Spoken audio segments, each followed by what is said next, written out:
के 11 अध्याय को हम देखने वाले हैं। 11 अध्याय को हम पढ़ेंगे। अपने अपने बाइबल्स निकालकर उत्पत्ति अध्याय 11 को हम देखेंगे, ठीक है। वचन 1 से 9 तक। उत्पत्ति 11 अध्याय पद 1 से 9 तक मैं पढ़ता हूं, आप अपने अपने बाइबल्स में देखिए। एक पद। सारी पृथ्वी पर एक ही भाषा और एक ही बोली थी। उस समय लोग पूर्व की ओर चलते चलते शिनार देश में एक मैदान पाकर उसमें बस गए। तब वे आपस में कहने लगे, आओ हम ईंटें बना बनाकर भली भांति आग में पकाए। और उन्होंने पत्थर के स्थान पर ईंट से और मिट्टी के गारे के स्थान में चूने से काम लिया। फिर उन्होंने कहा, आओ हम एक नगर और एक मीनार बना ले, जिसकी चोटी आकाश से बातें करे। इस प्रकार से हम अपना नाम करें, ऐसा ना हो कि हमको सारी पृथ्वी पर फैलना पड़े। जब लोग नगर और गुम्मट बनाने लगे, तब उन्हें देखने के लिए यहोवा उतर आया। और यहोवा ने कहा, मैं क्या देखता हूं कि सब एक ही दल के हैं और भाषा भी उन सब की एक ही है। और उन्होंने ऐसा ही काम भी आरंभ किया। और अब जो कुछ वे करने का यत्न करेंगे, उसमें से कुछ भी उनके लिए अनहोना ना होगा। इसलिए आओ हम उतरकर उनकी भाषा में बड़ी गड़बड़ी डालें कि वे एक दूसरे की बोली को ना समझ सके। इस प्रकार यहोवा ने उनको वहां से सारी पृथ्वी के ऊपर फैला दिया और उन्होंने उस नगर का बनाना छोड़ दिया। इस कारण उस नगर का नाम बाबेल पड़ा, क्योंकि सारी पृथ्वी की भाषा में जो गड़बड़ी है वह यहोवा ने वहीं डाली। और वहीं से यहोवा ने मनुष्यों को सारी पृथ्वी के ऊपर फैला दिया। आमीन। अभी तक जो वचन हमने पढ़ा है, जो खंड हमने पढ़ा है, उत्पत्ति के 11 1 से 9 तक, अभी तक आपको ये बात समझ में आ गई होगी कि आज का जो टॉपिक रहेगा या जिस बात पर, जिस विषय पर हम लोग बातचीत करने वाले हैं या अध्ययन करने वाले हैं, आपको अभी तक समझ में आ गया होगा। जैसे आप देख रहे हैं, आज का जो शीर्षक है ये बाबेल का मीनार, ठीक है, द टावर ऑफ बाबेल। इसके विषय में आज हम लोग अध्ययन करेंगे। शुरुआत करते हैं पहले पद से। पहले पद में क्या लिखा है, एक बार फिर से देखिए आप लोग। हाँ, सारी पृथ्वी पर एक ही भाषा और एक ही बोली थी। क्या थी? सारी पृथ्वी पर जल प्रलय के बाद एक ही भाषा और एक ही बोली थी। लेकिन अगर आप पिछले हफ्ते जो हमने अध्ययन किया है 10 अध्याय में, उत्पत्ति के 10 अध्याय में, अगर आप एक पन्ना पलटाकर या 10 अध्याय को अगर आप देखोगे तो वहां पर 3 बार ऐसा लिखा है, ठीक है। पहले 5वें पद में, उसके बाद लगता है 20 या 21 पद में, और उसके बाद आखिरी पद में 3 बार ऐसा लिखा है कि ये भिन्न भिन्न कुलों, भाषाओं, देशों और जातियों के अनुसार अलग अलग हो गए। वहां पर हमने नूह के 3 पुत्रों की वंशावली हमने देखी थी, है ना। ये पेत की वंशावली, हाम की वंशावली और शेम की वंशावली। और हर वंशावली के आखिरी में हम ये पाते हैं कि ये लोग ये भिन्न भिन्न कुलों, भाषाओं, देशों और जातियों के अनुसार अलग अलग हो गए। समझ रहे हैं आप? और फिर अब 11 अध्याय में अब फिर हम आकर पहले पद में क्या पढ़ते हैं? एक ही बोली, एक ही भाषा। सारी पृथ्वी पर एक ही भाषा और एक ही बोली थी। अब 10 अध्याय में ऐसा कह रहे हैं कि भिन्न भिन्न कुलों, भाषाओं, देशों और जातियों के अनुसार अलग अलग हो गए। लेकिन 11 अध्याय में एक ही भाषा बोल रही है, एक ही बोली बोल रहे हैं। तो यहां पर क्या हो रहा है, क्या चल रहा है? क्या बाइबल अपने आप में ही एक विरोधाभास हमको प्रस्तुत करती है? क्या कॉन्ट्रडिक्शन है? बाइबल अपने ही वचन को विरोध में उपयोग कर रही है क्या? एक अध्याय पहले हम देख रहे हैं कि ये लोग भिन्न भिन्न कुलों, भाषाओं, देशों और जातियों के अनुसार ये अलग अलग हो गए। और फिर अभी पहले पद में, 11 अध्याय के पहले पद में एक ही भाषा और एक ही बोली। क्या चल रहा है यहां पर?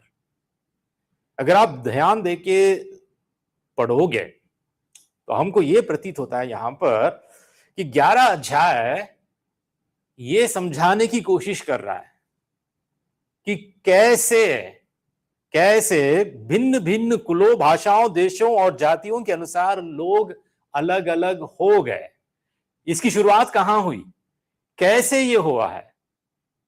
ठीक है, 10 अध्याय में जो हमको बताया गया है, ये वंशावली के लोग कैसे कैसे भाषाओं में फैल गए हैं, ये इसका एक्सप्लेनेशन, इसका समझाना हम 11 अध्याय में हम पाते हैं।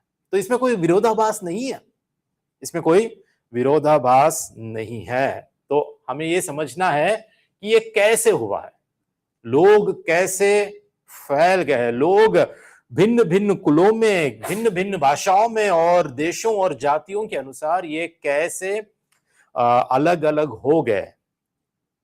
और ये कितना महत्वपूर्ण है, इस बात को हमें समझना बहुत जरूरी है।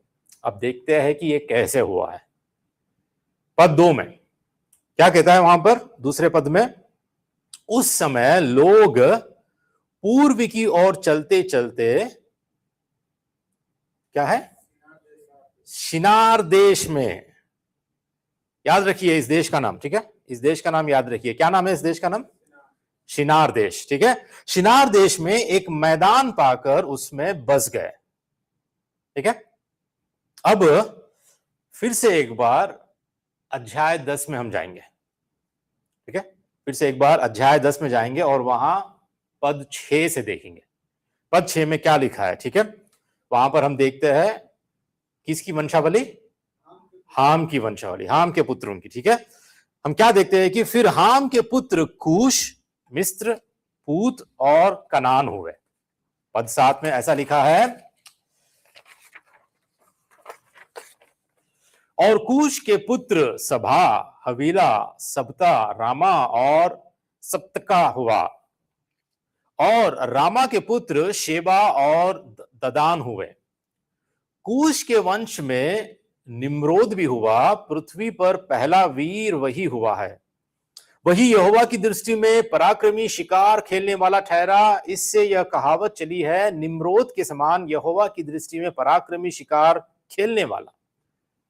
अब यहां पर ध्यान दीजिए, पद 10 क्या लिखा है, एक बार रूथ पढ़ो, क्या लिखा है वहां पर? उसके राज्य का आरंभ शिनार देश में बेबीलोन या बाबेल, एरेक, अकद और कलने से हुआ। किसका राज्य, किसके बारे में यहां पर वचन कह रहा है? कौन है वो?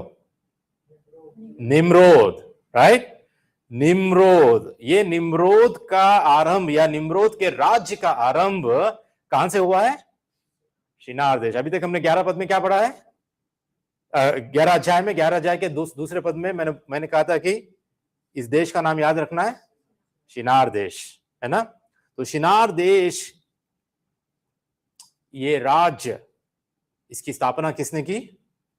निम्रोद ने की है। अब ये निम्रोद, अगर आप देखते हैं तो निम्रोद ही शिनार देश की स्थापना की, उसको बनाया है। और ये शिनार देश बाबेल भी कहा जाता है, या इसका और एक नाम बाबेल भी है, या शिनार देश में बाबेल भी हम पाते हैं, या बेबीलोन जिसको कहते हैं वो भी हम पाते हैं।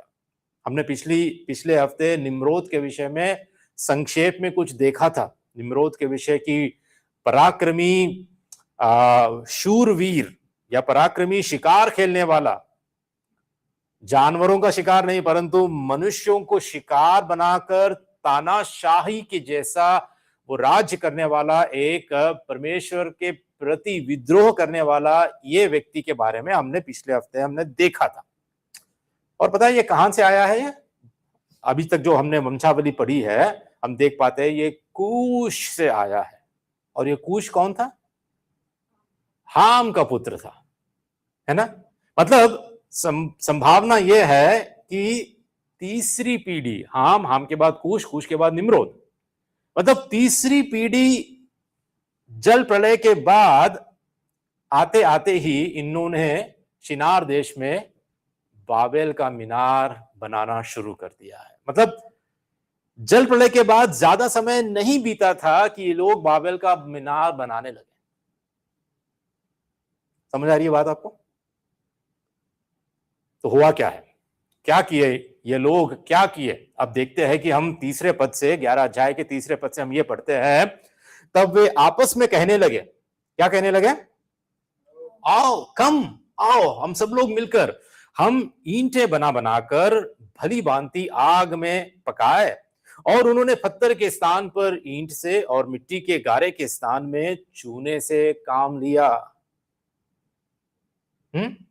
पद 4 में ऐसा क्या है? फिर उन्होंने कहा, क्या कहा? आओ हम एक नगर और एक मीनार बना ले, जिसकी चोटी आकाश से बातें करे। इस प्रकार से हम अपना नाम करें, ऐसा ना हो कि हमको सारी पृथ्वी पर फैलना पड़े। समझ आ रही बात आपको? ये लोग एक जगह इकट्ठा होकर, एक ही बोली, एक ही भाषा, एक ही संस्कृति वाले, ठीक है, अभी तक ये बटे नहीं गए, अभी तक ये फैले नहीं है, अभी तक एक ही है। ये सारे लोग क्या कहने लगे अभी? अब हम पत्थर का इस्तेमाल नहीं करेंगे, हम लोग अब ईंट, मतलब एक नया नया आविष्कार हुआ है, ईंट का आविष्कार हुआ है, और ईंट को पकाने का भी आविष्कार हुआ है, और वहां पर ईंट को पकाकर अब मजबूत दीवारों को हम बनाएंगे, एक नगर को बनाएंगे, हम एक शहर को की स्थापना हम करेंगे, हम यहीं पर बसे जाएंगे, हम फैलेंगे नहीं, हम यहीं पर बस जाएंगे। हम ईंटें बना बनाकर भली भांति आग में हम पकाएंगे, और क्या करेंगे? मिट्टी के गारे के स्थान में अब हम मिट्टी का इस्तेमाल नहीं करेंगे, हम चूने का इस्तेमाल हम करेंगे, जिससे दीवारें मजबूत हो जाती है। और जब दीवारें मजबूत होती है तो हम ऊंची इमारत भी बना सकते हैं। इसी कारण अब वे डिसाइड किए हैं कि अब बाबेल का मीनार हम बनाएं। देखिए, क्या लगता है आपको, यहां पे कुछ गलत काम है क्या? क्या ईंटों की जगह, पत्थर की जगह ईंट का इस्तेमाल करना कोई गलत काम है? मिट्टी की जगह चूने का इस्तेमाल करना क्या गलत काम है? नहीं है, बिल्कुल नहीं है। अगर वो सोचते भी है कि एक नगर हम बनाए, एक मीनार हम बनाए, तो उसमें क्या गलत है? सोच के देखिए, कोई गलत बात नहीं है। नगर की स्थापना करे, शहर की स्थापना करे, ईंटों का उपयोग करे और चूने का उपयोग करे, इसमें कोई गलत बात नहीं है ना? लेकिन क्या गलत है यहां पर? जिस कारण वो बना रहे हैं उनका इरादा गलत है, जिस कारण ये शुरुआत उन्होंने की है, जिस कारण निम्रोद और उस पीढ़ी के लोग एक होकर किस उद्देश्य से इस मीनार को बना रहे हैं, ये उद्देश्य गलत था, उनका इरादा गलत था। और पता है क्या है वो? वहां पर हम देख पाते हैं, क्या देखते हैं? देखिए एक बार पद 4 में, आओ हम एक नगर और एक मीनार बना ले, क्या लिखा है? जिसकी चोटी आकाश से बातें करे। अब यहां पर आपको रुकना होगा और सोचना होगा कि क्या चल रहा है यहां पर, आखिर हो क्या रहा है, कि ये मीनार कैसे आकाश या स्वर्ग तक पहुंचने के लिए इन लोगों ने बनाने की शुरुआत की है। जिसकी चोटी आकाश से या स्वर्ग से बातें करे, ऐसा कैसा हो सकता है? इनका विश्वास क्या है? ये क्या सोचकर इस मीनार की शुरुआत इन्होंने की है? देखिए, हमको ऐसा लगता है कि ये लोग आकाश तक पहुंचने या स्वर्ग तक पहुंचने की कोशिश कर रहे हैं, है ना? है मनुष्य ही, लेकिन अब ये स्वर्ग तक पहुंचने की ये कोशिश कर रहे हैं, ऐसा हमको लगता है अगर हम पढ़ते हैं इस वचन को। लेकिन ऐसा नहीं है, बात ऐसी नहीं है, बात ऐसी नहीं है। ऐसा अधिक संभावित लगता है कि वे एक मीनार बना रहे थे जो स्वर्ग को पृथ्वी पर उतार लाए। ये लोग स्वर्ग को पहुंचने की कोशिश नहीं कर रहे थे, बल्कि ये लोग स्वर्ग को पृथ्वी पर उतार लाए, इसकी कोशिश वहां हो रही थी। अब कुछ लेखक, बाइबल के लेखक या कुछ बाइबल के विद्वान, वो ऐसा सुझाव देते हैं कि यह मीनार ज्योतिष, एस्ट्रोलॉजी जिसको हम कहते हैं, ठीक है? ज्योतिष मतलब आपको पता है ना, ज्योतिष जो ग्रह और नक्षत्रों और चांद तारों का, ये इनकी स्थिति देखकर भविष्य बताने की एक पद्धति है, एक एक रीति है ना? वो अपने भारत में तो बहुत है, आपको पता ही होगा ना कि हर जगह पर ज्योतिष कितना मायने रखता है, विशेषकर जब शादी-ब्याह होती है ना? जब हिंदू धर्म में जब लड़का या लड़की जन्म लेते हैं तो सबसे पहले लोग क्या करते हैं कि उसकी कुंडली बनाते हैं, है ना? और उसके जन्म का समय, उसके जन्म का स्थान, ये सब कुछ देखकर किस राशि में वो पैदा हुआ था, ग्रह किस राशि में था और सूर्य, चंद्र, नक्षत्र ये सब कुछ किस राशि में थे, उसके हिसाब से ज्योतिष का उपयोग करते हुए ये लोग क्या करते हैं? भविष्य में आने वाले संकट हो कि इस व्यक्ति के जीवन में क्या होने वाला है, क्या घटित होगा, ये कहाँ रहेगा, ये किससे शादी करेगा, शादी में ब्याह में क्या संकट आएंगे, ये सब कुछ इसकी भविष्यवाणी करना शुरू करते हैं। इसको हम कहते हैं एस्ट्रोलॉजी, ठीक है, ज्योतिष। अब ये जो मीनार था ना, बाबेल का ये मीनार, कई लोग इसको इतिहास के अनुसार ये कहते हैं कि ये ज्योतिष के प्रारंभिक विकास से ये जुड़ा हुआ है, यहां से उत्पन्न हुआ है ज्योतिष। क्यों? वे कहते हैं कि मीनार की चोटी पर एक वेदी थी। मीनार के ऊपर उसकी चोटी पर एक वेदी थी। आपको जैसा इस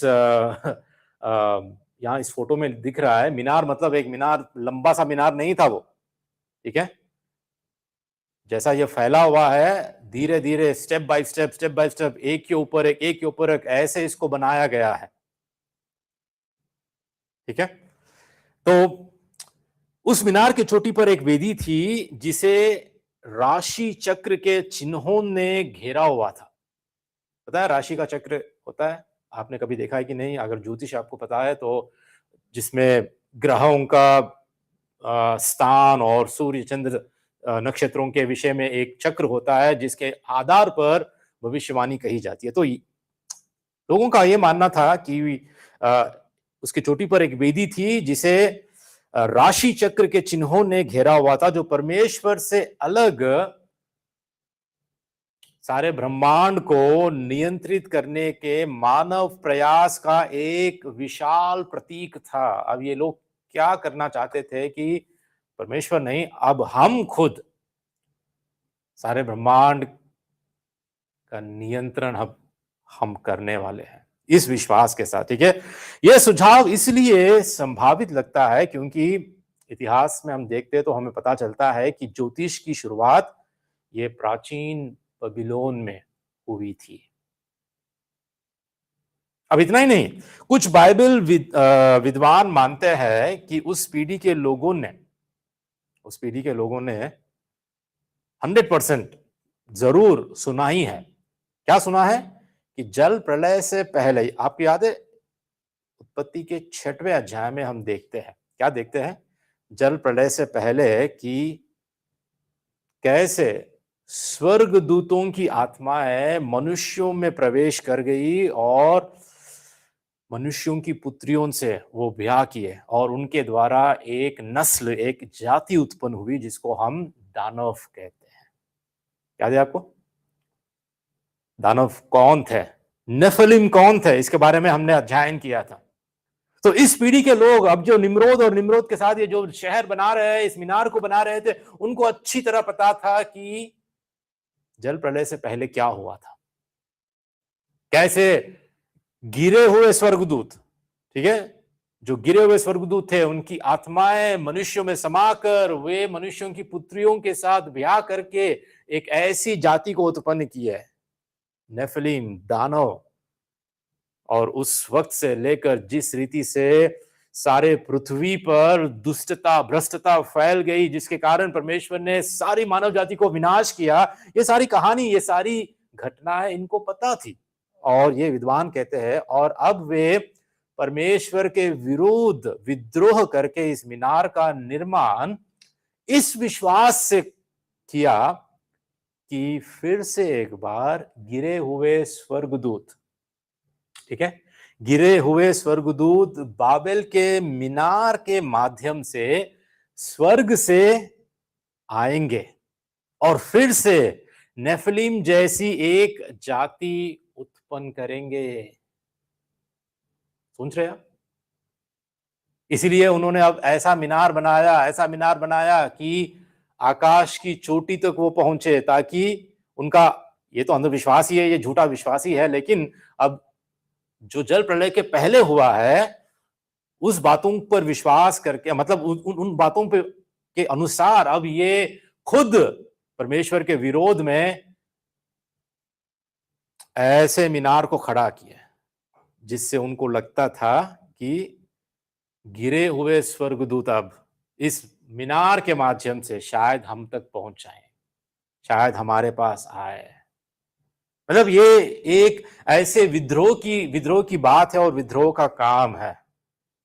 वैसे ऐसा एक्सप्लेनेशन बाइबल में हमको सटीक रूप से नहीं दिया जाता है। ये एक संभावना हो सकती है, ये एक कारण हो सकता है कि वो लोग आकाश की चोटी तक इस मीनार को पहुंचाने की कोशिश कर रहे थे। देखिए, मैं पूरे दावे के साथ ये नहीं कह सकता हूं, लेकिन ये एक कारण है जो कई बाइबल के विद्वान हमको समझाते हैं। लेकिन इसके साथ साथ जब अगर आप बाबेल, इस शब्द का अर्थ आप देखोगे, बाबेल या बेबीलोन, ये शब्द का अर्थ अगर इब्रानी भाषा में अगर आप देखोगे तो बाइबल के अनुसार इसका अर्थ है भ्रम या गड़बड़ी। भ्रम या गड़बड़ी। लेकिन इससे भी पहले की भाषा में अगर आप इसके इतिहास के अर्थ को अगर आप देखोगे तो पता है उसका अर्थ क्या है? देवताओं का द्वार। बाबेल का अर्थ है द गेट ऑफ गॉड्स, देवताओं का द्वार।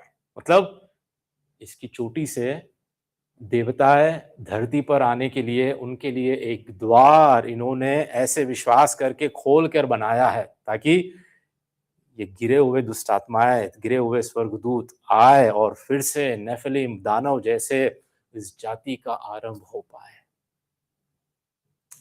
सोच रहे हैं आप किस रीति से इस पीढ़ी ने षड्यंत्र को रचा है और किस रीति से ये योजना बनाकर परमेश्वर के विरोध में इसको बनाया है।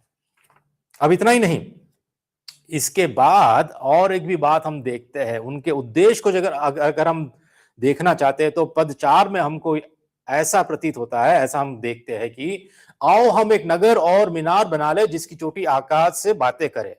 उसके बाद क्या लिखा है? और हम अपने लिए नाम कमाएं। हाँ, इस प्रकार हम अपने लिए नाम कमाएं, या इस प्रकार से हम अपना नाम करें। क्या उद्देश्य है वहां पर?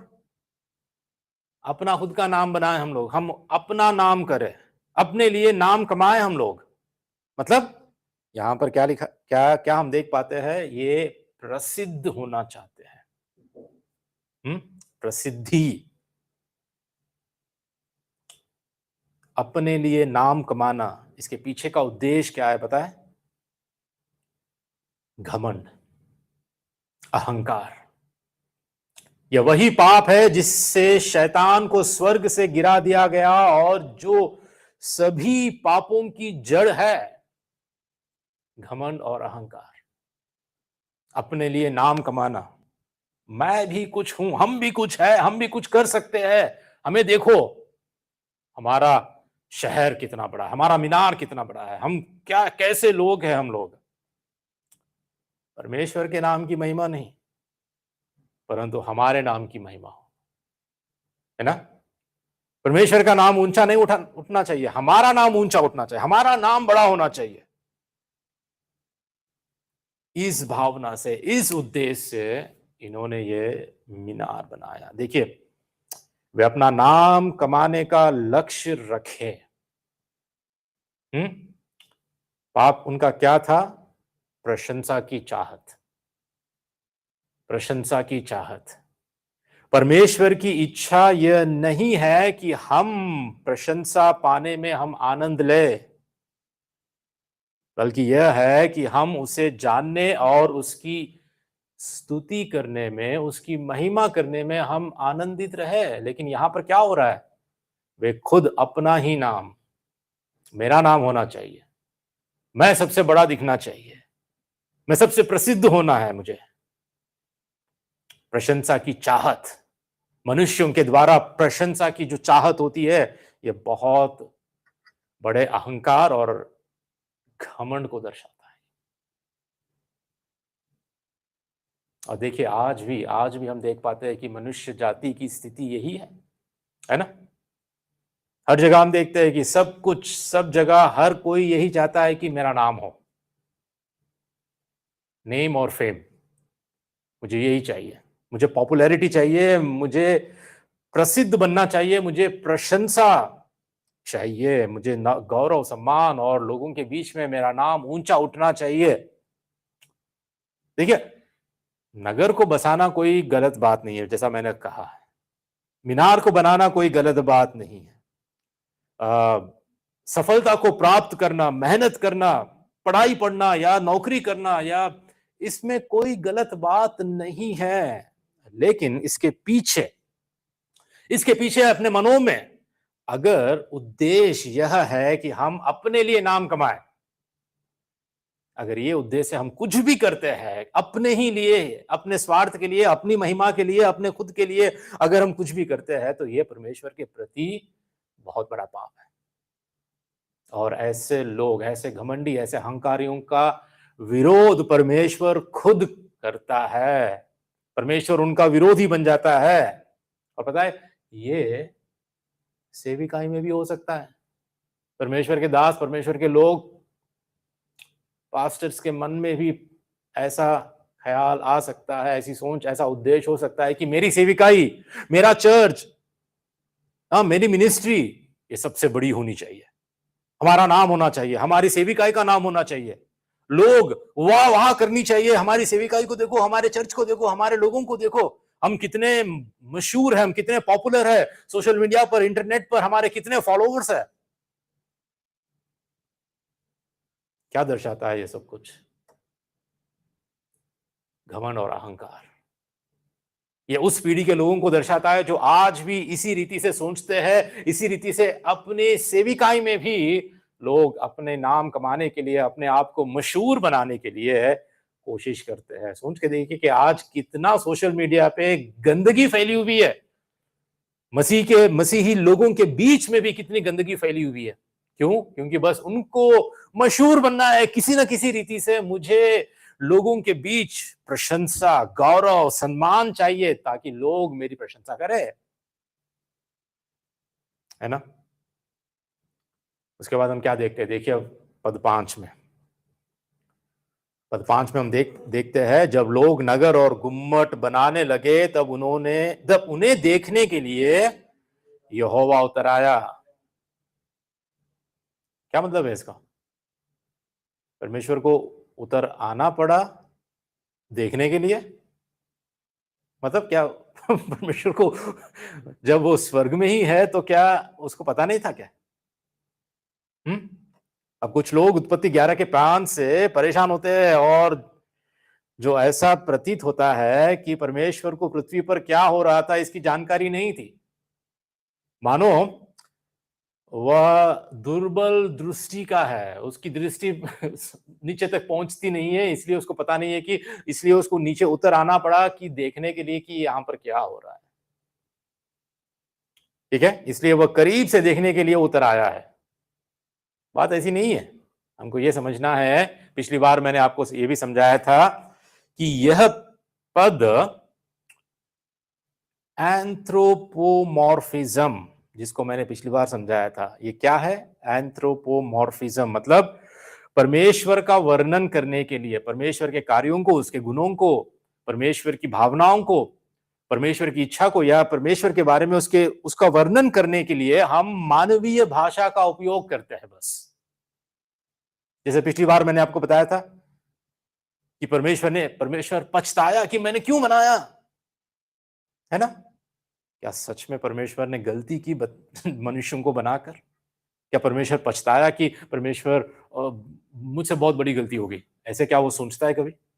नहीं, ये सिर्फ मनुष्यों को कैसे फील होता है, मनुष्यों की भाषा में, मनुष्यों की भाषा को उपयोग करके परमेश्वर के दुख को समझाया गया है वहां पर। और इसी रीति से यहां पर यहां एक एंथ्रोपोमॉर्फिज्म जिसको हम कहते हैं उसका उपयोग करके हमें यह दिखाया गया है कि परमेश्वर देखने वाला परमेश्वर है, परमेश्वर आने वाला परमेश्वर है, परमेश्वर मनुष्यों के जीवनों में, मनुष्यों के इतिहास में, मनुष्य जाति में वो आकर कार्य करने वाला परमेश्वर है। ठीक है। और यहां पर जब हम देखते हैं कि वो उतर आया, वो देखा, तो यहां पर एक व्यंग्यात्मक मतलब एक सटायर की तरह, ठीक है, इसका उपयोग यहां पर किया गया है। तो छठवें पद में हम देखते हैं, और यहोवा ने कहा, मैं क्या देखता हूं कि सब एक ही दल के हैं और भाषा भी उन सब की एक ही है, और उन्होंने ऐसा ही काम भी आरंभ किया, और अब जो कुछ वे करने का यत्न करेंगे उसमें से कुछ भी उनके लिए अनहोना ना होगा। क्या थे लोग? सब एक ही भाषा के थे, एक ही दल के थे, एक ही संस्कृति के थे, और उन्होंने ऐसा अब एक काम आरंभ किया है, और प्रभु कहता है कि यहां पर जो कुछ वे करने का यत्न करेंगे, अब जो कुछ वो करेंगे उनके लिए अब कुछ असंभव नहीं रहेगा। जो कुछ भी वे करने का इरादा रखते हैं वो असंभव नहीं होगा। ये क्या संकेत देता है? ये क्या संकेत देता है? ये संकेत देता है कि यह उनकी बुराई करने की क्षमता को दर्शाता है। अब वो चाहे जो कुछ भी करे वो उनके लिए हो सकता है, क्योंकि एक भाषा वाले एकजुट जब होते हैं और एक संस्कृति में जब होते हैं, इनकी एकता में जब जो ताकत होती है, जो शक्ति होती है, ये बहुत महान होती है। ये कुछ भी कर सकते हैं, मतलब यहां पर क्या दर्शाता है कि ये कितने भी हद तक बुरा काम भी कर सकते हैं, कितने भी हद तक ये दुष्ट बन सकते हैं। अब इनसे अनहोना कुछ नहीं है, सब कुछ संभव है इनके लिए। इतने बुरी हालात इनकी भी हो सकती है। जब कोई संस्कृति एकजुट होती है तो उससे उत्पन्न जो सत्ता, जो शक्ति है, वो खतरनाक हो सकती है। इतिहास दिखाता है कि जब लोगों के पास सत्ता है, शक्ति होती है, लेकिन वे उसका गलत तरीके से उपयोग करते हैं, तो परिणाम बहुत दुखद होते हैं। देखिए, परमेश्वर पहले ही, जल प्रलय से पहले ही लोगों की भ्रष्टता के कारण, लोगों का पाप इतना बढ़ चुका था, इसके कारण परमेश्वर ऑलरेडी पहले ही विनाश किया, है ना। मानव जाति को वो मिटा दिया। सिर्फ नूह के परिवार के अलावा जब उन्होंने विद्रोह किया तो परमेश्वर उनके विरोध में उठ खड़ा होकर अपना न्याय किया और उनको सब मिटा दिया। पहले से कर चुका प्रभु, एक बार पहले इसको उसने किया था। और अब यदि सारे मानव जाति, सारे लोग, जितने भी लोग पृथ्वी पर उस वक्त थे, सोचिए कि अगर वो एक भाषा, एक संस्कृति, एक ही मन के, एक ही उद्देश्य से, इस गलत उद्देश्य से अगर वो करेंगे, ऐसा जीवन जिएंगे, तो और कितना भ्रष्ट बन सकते थे, इसकी कल्पना भी हम नहीं कर पाएंगे। एक ऐसी जाति बन जाती थी कि जो सबसे खतरनाक, सबसे भ्रष्ट, सबसे दुष्ट ऐसी जाति उत्पन्न हो सकती थी। और परमेश्वर यह जानता था, परमेश्वर यह जानता था, और इसीलिए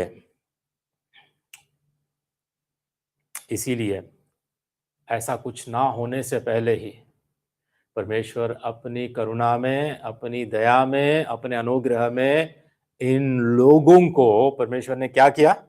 देखिए 7 पद में, इसलिए आओ हम उतर करके उनकी भाषा में गड़बड़ी डाले कि वे एक दूसरे की बोली को ना समझ सके। इस प्रकार यहोवा ने उनको वहां से सारी पृथ्वी के ऊपर फैला दिया, और उन्होंने उस नगर का बनाना छोड़ दिया। इस कारण उस नगर का नाम बाबेल पड़ा, क्योंकि सारी पृथ्वी की भाषा में जो गड़बड़ी है वह यहोवा ने वहीं डाली, और वहीं से यहोवा ने मनुष्यों को सारी पृथ्वी के ऊपर फैला दिया। जब भाषा में गड़बड़ी होती है, जब एक दूसरे को समझ नहीं पाते, सोचिए कि अब ये लोग ईंट बना रहे हैं, ईंट बनाते बनाते परमेश्वर इनके मनों में, इनके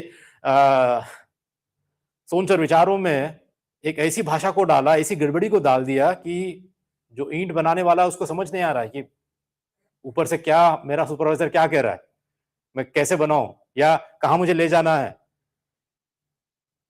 किस पे रखना है, क्या करना है, ये नगर को कैसे बनाना है, एक दूसरे को समझ नहीं पा रहे थे क्योंकि उनकी भाषा तुरंत बदल गई।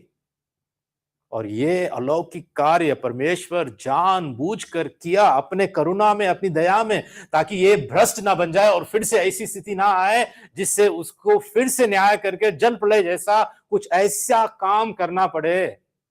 और इसीलिए परमेश्वर ने नगर को बर्बाद नहीं किया, मीनार को बर्बाद नहीं किया, कुछ नहीं किया। परमेश्वर ने सिर्फ क्या किया, उनकी भाषा में गड़बड़ी डाल दी। देख रहे हैं परमेश्वर की दया यहां पर। लोगों को उसने नाश भी नहीं किया, सिर्फ एक काम किया ताकि ये लोग बिखर जाए, ताकि ये लोग एक दूसरे को समझ ना पाए। परमेश्वर ने विनाशकारी व्यवहार की इस क्षमता को कमजोर करने के लिए लोगों को बिखेर दिया। परमेश्वर मनुष्य की बगावत के बावजूद अपने उद्देश्य को साकार करने के लिए सर्वशक्तिमान रूप से अब परमेश्वर कार्य किया, एक अलौकिक कार्य किया। और इसी से हम देख पाते हैं, यहां से शुरुआत होती है, ठीक है, बाबेल के इस मीनार के इस जगह से शुरुआत होती है कि मानव जाति अब भिन्न भिन्न प्रकार के कुलों में, देशों में, भाषाओं में, जातियों में ये बट चुके हैं। इसका आरंभ खुद परमेश्वर ने ही किया है। एक ही भाषा, एक ही बोली, एक ही दल वाले, एक ही संस्कृति वाले जब इकट्ठा होते हैं तो परमेश्वर से ये दूर होकर अपने ही बल पर अपना ही नाम कमाने के लिए जब कुछ करने की ये इच्छा रखते हैं, तो परमेश्वर जानता था कि ये लोग अब रुक नहीं पाते, और भी दुष्ट और भी भ्रष्ट ये बन जाते। तो इसीलिए परमेश्वर ऐसा काम किया। तो क्या सीख सकते हैं आज हम लोग इस घटना से, इस खंड से? आज हम लोग क्या सीख सकते हैं? सबसे पहली बात, घमंड परमेश्वर के विरोध, विद्रोह की ओर ले जाता है। किसी भी व्यक्ति में अपना घमंड, अपना अहंकार परमेश्वर के विरोध, विद्रोह की ओर ले जाता है। और पता है आपको कब पता चलता है हमको हमारे अंदर कितना घमंड है? हमको कब पता चलता है पता है? जब हमें ठेस पहुंचती है। जब हमें ठेस पहुंचती है तो हमें पता चलता है कि जब हमारा ईगो हर्ट होता है ना, जब हमारा विवेक चोट पहुंचाता है, तब हमको पता चलता है कि असल में मुझ में कितना घमंड है, मैं कितना अहंकारी हूं। किसी ने कुछ कहा, किसी ने कुछ बोला, या किसी ने मुझे सुधारने की कोशिश की, तब हमको पता चलता है कि हम कितने घमंडी है, कितने अहंकारी है। देखिए, मनुष्य का घमंड मनुष्य को परमेश्वर के स्थान पर स्वयं को स्थापित करने की ओर ले जाता है। मनुष्य इतना घमंड, इतना अहंकारी हो जाता है कि परमेश्वर के स्थान को वो खुद लेना चाहता है। घमंडियों का व्यवहार ऐसा ही होता है। शैतान ने क्या किया? जो पहला पाप जब हम देखते हैं, क्या किया शैतान ने? घमंडी बनकर, अहंकारी बनकर ये सोचने लगा कि मैं परमेश्वर का स्थान ले लूंगा मैं, ठीक है। इसलिए याकूब की पत्री में, नए नियम में हम देखते हैं, याकूब के 4:6 में वहां पे ऐसा लिखा है, परमेश्वर घमंडियों का विरोध करता है। परमेश्वर खुद घमंडियों का विरोधी बन जाता है, परंतु दीनों पर वो अनुग्रह करता है। जो दीनता से, नम्रता से परमेश्वर के पास आता है, परमेश्वर उस पर अनुग्रह करता है। जो पश्चाताप से, मन फिराव के साथ परमेश्वर के पास आता है, परमेश्वर उस पर अनुग्रह करता है। दूसरी बात जो हम सीख पाते हैं वो यह है कि परमेश्वर के बिना एकता पाप की ओर ले जाती है। अब ये लोग एक थे, है ना, एक ही भाषा, एक ही बोली, एक ही संस्कृति, एक ही दल वाले थे, सब एक थे, सब के सब एकजुट होकर मेहनत करने लगे, बनाने लगे। लेकिन पता है, सब कुछ इनके पास था, लेकिन एक बात नहीं थी, परमेश्वर इनके साथ नहीं था। परमेश्वर के बिना ये एकता से काम करने लगे तो क्या होगा? किसी भी जाति, किसी भी देश, किसी भी परिवार में भी कहता हूं मैं, या किसी भी कलीसिया में भी कहता हूं मैं, कहीं पर भी, किसी भी माहौल में, किसी भी संस्कृति में, किसी भी समाज में परमेश्वर के बिना एकता असंभव है। परमेश्वर के बिना एकता हमें पाप की ओर ले जाती है। क्यों? क्योंकि मनुष्य अपने हृदय में पापी स्वभाव से, पाप से ही वो सोचता है, पाप में ही जीवन जीता है, और कहीं ना कहीं ये पाप एक दूसरे के बीच में दरार डालता है। वो कभी भी एकता को स्थापित नहीं कर सकता है। परमेश्वर से के बिना जो भी एकता होती है वो पाप की ओर ही ले जाती है। सच्ची एकता परमेश्वर पर आधारित होती है, ना कि मनुष्यों की महत्वाकांक्षाओं पर। सच्ची एकता परमेश्वर पर आधारित होती है। इसलिए मसीहों के बीच, मसीह भाई बहनों के बीच सिर्फ और सिर्फ कलीसिया में ही हम उस एकता को पाते हैं, जब एक सच्चे उद्धार प्राप्त नए जन्मे विश्वासियों के बीच जो एकता होनी चाहिए, उस एकता की स्थापना परमेश्वर के साथ हम सिर्फ कलीसिया में हम पाते हैं। आखिरी बात, परमेश्वर मानव योजनाओं पर सर्वोच्च है। क्या किया इन लोगों ने? इन्होंने योजना बनाई, है ना, प्लानिंग किया, ये किया, वो किया, लेकिन परमेश्वर सर्वोच्च है, परमेश्वर संप्रभु है। मनुष्यों की योजनाओं के ऊपर परमेश्वर की ही इच्छा पूरी होती है। हम नीति वचन के 19 के 21 में हम देख पाते हैं। देखिए एक बार, नीति वचन का 19 का 21 क्या कहता है? मनुष्य के मन में बहुत सी कल्पनाएं होती है, परंतु जो युक्ति यहोवा करता है वही स्थिर रहती है, सफल होती है ना। भले ही हमारे मनों में बहुत सारी योजनाएं हैं, युक्तियां हैं, कल्पनाएं हैं, परंतु जो युक्ति यहोवा करता है केवल वही सफल होती है, वही स्थिर रहती है। मनुष्य चाहे कुछ भी प्लानिंग कर ले, कुछ भी कर ले, लेकिन परमेश्वर की योजना ही, परमेश्वर की युक्ति ही वो स्थिर रहती है। तो इसलिए पता है, नए नियम में जब हम आते हैं तो प्रकाशित वाक्य के इस किताब में इस बाबेल के विषय में, इस बेबीलोन के विषय में परमेश्वर हमसे कहता है, अपनी प्रजा से कहता है। एक बार देखिए प्रकाशित वाक्य उसके 18 अध्याय 4 और 5 पद में हम देखेंगे। 4 और 5 पद में ऐसा लिखा है, फिर मैंने स्वर्ग से एक शब्द सुना, हे मेरे लोगों, उसमें से निकल आओ। अगर आप पहले 3 पदों को आप पढ़ते हैं तो उसमें से निकल आओ मतलब बाबेल में से निकल आओ। बाबेल एक व्यवस्था है, बाबेल एक सिस्टम है। बाबेल से निकल आओ कि तुम उसके पापों में भागी ना हो और उसकी विपत्तियों में से कोई तुम पर आना पड़े, क्योंकि उसके पापों का ढेर स्वर्ग तक पहुंच गया है और उसके अधर्म परमेश्वर को स्मरण आए हैं। ये सारी बातें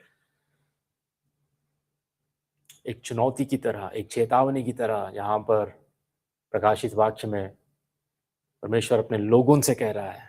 आज हमारे लिए यही है कि हम इस व्यवस्था से, जहां पर अपना नाम कमाना है, जहां पर घमंड है, जहां पर अहंकार है, जहां पर अपनी ही महिमा है, अपनी ही प्रशंसा है, अपनी ही प्रसिद्धि है, ऐसे इस व्यवस्था से, ऐसे बबुलोन से, ऐसे बाबेल से हमें बाहर आना है। हमें इसमें रहना नहीं है, ये हमारे लिए नहीं है। आशा करता हूं परमेश्वर हमें इस रीति से मदद करे कि हम इसमें कभी ना फंसे। ऐसा हमारा मन के उद्देश्य ना रहे, हमारे इरादे ऐसे कभी ना रहे कि हम खुद अपने ही लिए नाम कमाए। परमेश्वर हमारी मदद और सहायता करे। चलिए हम खड़े होकर प्रार्थना